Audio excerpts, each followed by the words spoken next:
The first question someone asked me is oral sex okay outside of marriage?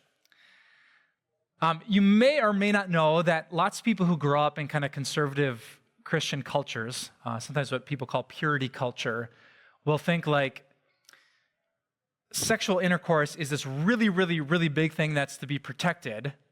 And so it's why kids in the youth group are always asking, how close can we get to sexual intercourse and like not break the rule? We made the promise, we took the vow, we had a special pledge, or we signed a form, or I'm wearing this like promise purity ring.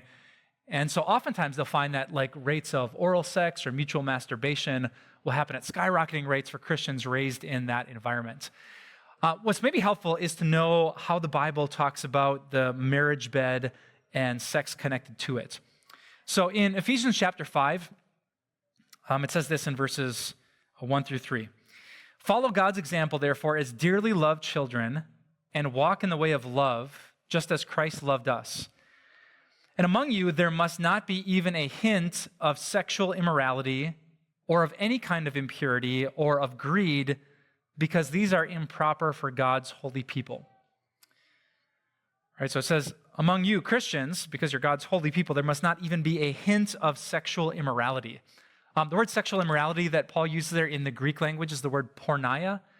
And porneia was really connected to any kind of sexual expression that happened outside the marriage bed in ancient Greek culture.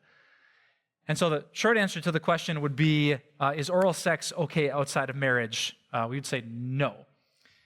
Jesus said in Matthew chapter 5, if you look at a woman lustfully, it's like committing adultery in your heart.